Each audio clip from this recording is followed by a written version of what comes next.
Mental Health Monday. On Radio City Talk, tackling the stigma. Radio City Talk. It is Mental Health Monday here on Radio City Talk, and in the studio we've got from the Liverpool Light, we've got Beth Cunliffe. Hello. And we've got Stacey Sedgewick. Hello. As well. Good afternoon, both of you. Thanks for coming in. Well, thanks for having me.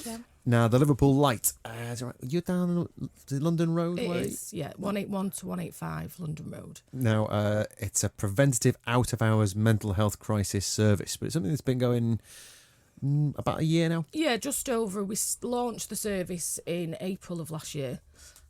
So, yeah, just over a year. And what do you provide? It's a social framework. Obviously, we're not a clinical service. So the idea of the service was that it's a safe place for people to go. Sometimes people become overwhelmed with everyday life. Things can just come on top of them. They need someone to speak to in a safe and a calm and a confidential environment, which is what we provide. Talk them through what's going on in their lives from that moment to what they've got planned for the future. We can refer into other services as well. Maybe it's debt, benefit services, just talking really and listening. Sometimes that's what people need. Sometimes they don't want to burden their own families or friends with that kind of stuff. They don't feel like they can do, so they can come to us for that. And it's what, 6 till midnight? 6 till 1. 6 till 1. Yeah. 7 days a week. Yeah, all year round, bank holidays, Christmas, New Year.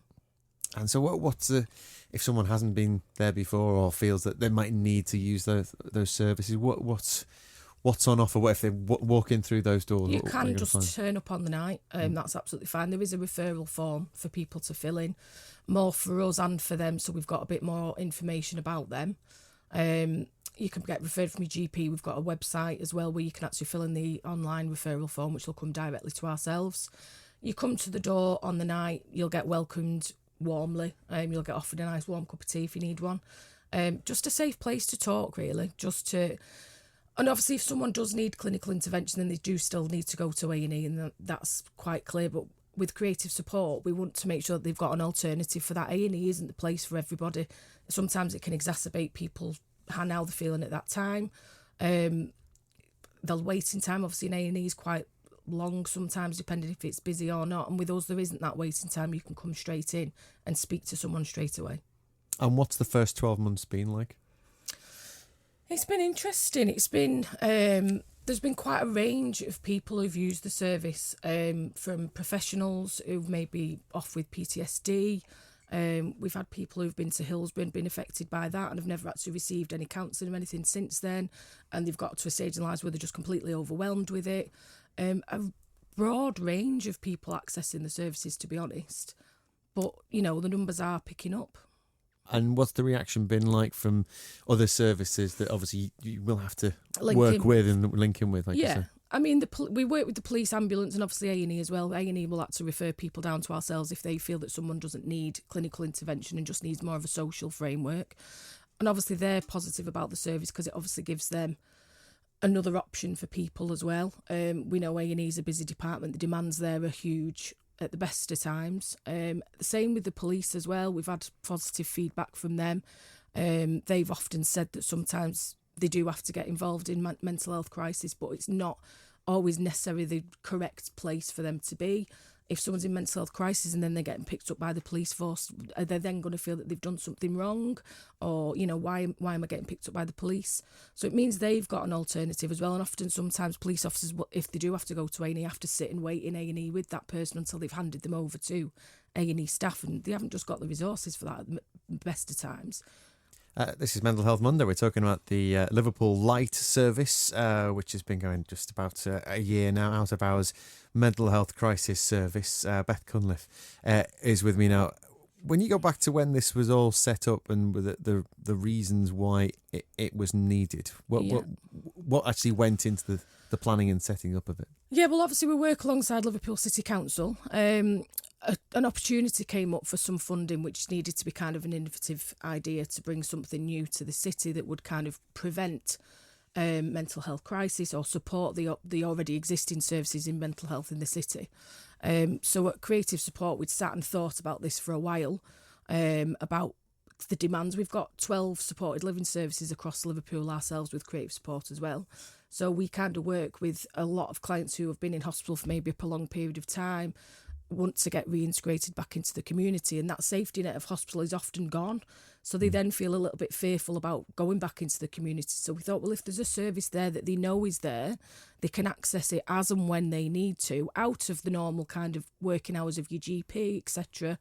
I think the most difficult thing for people in mental health crisis, or even just feeling low in mood, if you're locked and you're quite isolated with yourself at night, just alone with your own thoughts, you've got no one to speak to, it can become overwhelming.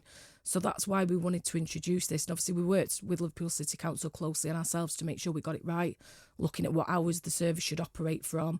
And we've said that, you know, that could change. We might see a demand at like more 2-3 in the morning, but that's something that will mould with time. And is that something that you have seen, or what kind of changes have you had to implement in that first 12 months? In the first 12 months, we haven't really. I think the peak time has been between 10 and 12. Whether that's a transport issue, like a practical reason, we're unsure. But again, it's still quite early days for a service like this, 12 months. And I'm sure as demand grows and we get more people coming through the service, then that will be something that we'll reflect on again. And what sort of reaction have you had from people who've used the service? Again, really positive. A lot of people have said that they don't particularly feel like they've got to go to A&E or they want to go to A&E. Obviously, if it gets to the point where there is no choice and they're in that crisis point and they need that clinical, then that's where they need to go.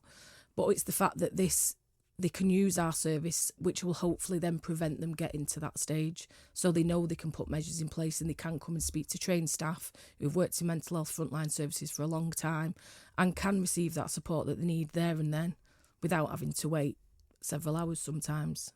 You mentioned your staff there. I imagine you rely on them immensely. But and what kind of people are they, and a mixture kind of range? Yeah.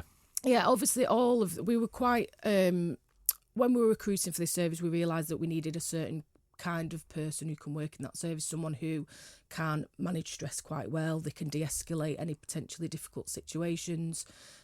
So John, the manager, he's worked in mental health services for about 12 years, very welcoming. He's got kind of a really nice persona about him where you do just feel genuinely quite at ease with him straight away, which is always very helpful.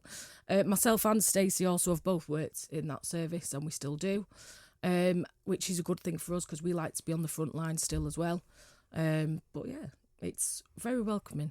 What's it like being on the front line though? I mean, you put yourself there, but it's you know, I imagine you're ready to deal with anything. Yeah, I mean, I've been working in mental health for quite a long time now. I've been, I think, 15 years. Stacey, you've been quite a long time as well. Coming up to 6. Yeah. 6 years, yeah. Yeah. And what have you faced in that time, and how rewarding has it been for you?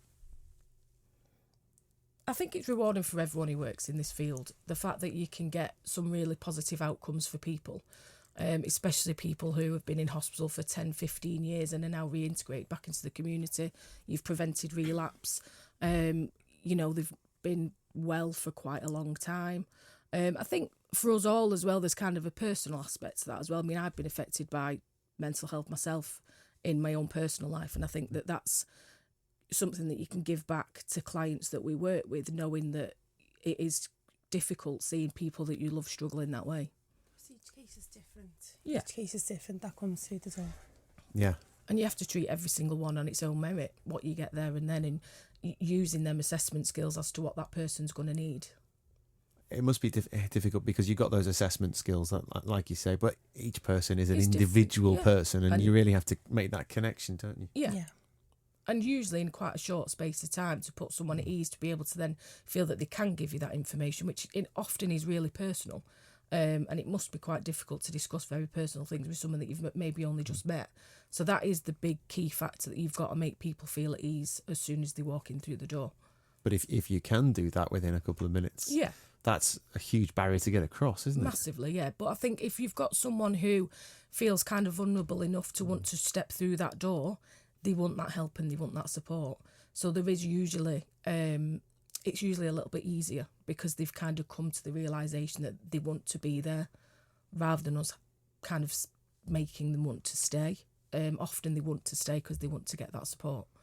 What sort of numbers are using this now, and what are you capable of dealing with? And Yeah, I mean, obviously, insurance purposes and things like that, we can only have up to 15 people in the building at one time. As at the moment, we've got approximately 300 people on our records, so that's people who've referred into the service and actively used it. It can vary, to be honest, from night to night. Some nights you can be really in demand, other nights it can be quieter. But again, that's the nature of the business, really. And the service that we provide, you just really never know what's going to happen from one night to the next. And is this something you can see either it needs to expand or there is a possibility for more of these sites? Yeah, I think it's definitely something that's beneficial. I mean, obviously at the moment with our location, we're quite central and we're handy in the fact that we are quite close to the Royal. So if someone does present and they do then need clinical intervention, we can then take them down to the Royal so they receive that extra support that they need. But I think when we're looking at other side of Liverpool, kind of your South Liverpool, your Belle Vale, your Gattaca, obviously it might be a bit more difficult for people in that area to get to London Road to use the service. So maybe in the future it would be nice if there was one in a different area to be more accessible to across the city, really. And the future for yourselves, is this something you see yourself doing for a long time? I hope so. Well, I've been with Creative Support for 5 years now, and we have expanded our services quite a lot in the time I've been there. We've also got quite a large floating support service that covers the whole of the north of the city, which is a homeless prevention service in line with mental health services as well. So we do provide a range of different services across the city. And what sort of reactions? Obviously, mental health being spoken about on a far more open basis now, and we're talking about it here on the radio every Monday. How has it changed just the general public's view of even to the point where people who might not have come through the door? Yeah, I think that stigma has been massively reduced, which is what we need, and it's been needed for a long time. There's no shame in mental illness. It can happen to absolutely anyone at any point in their lives. And I think with the client group that we have got access in the Light, you can see that, people are working in frontline public services, maybe off sick with PTSD, but still need that support and will come and seek it because now they don't feel afraid to kind of say, actually, I need help. But I don't think we're there 100%. I think there's still a long way to go in that. But I think we're definitely going along the right lines. And if someone's listening now who's in that situation, who feels that they really might just benefit from popping down and just having a chat, how do they get in touch? They can literally just turn up to the Liverpool Light from 6 p.m. They can literally just turn up to the door. The staff will be there, can go through a referral form with them. They can go online on the website, which is www.liverpoollight.org, I believe. We're also on Facebook and Twitter, Light Liverpool. And yeah, just use the service if it's what you need. Well, thanks for coming in. I say it's a service that I didn't know was there, but I think there's a lot of people might well have that idea. And if we can get more people using the service, and hopefully we can go from strength to strength. That's the Liverpool Light, which is down on London Road. And thank you so much for Beth Cunliffe and Stacey Sedgewick for coming in today. Thank you. Mental Health Monday. On Radio City Talk, tackling the stigma. Radio City Talk.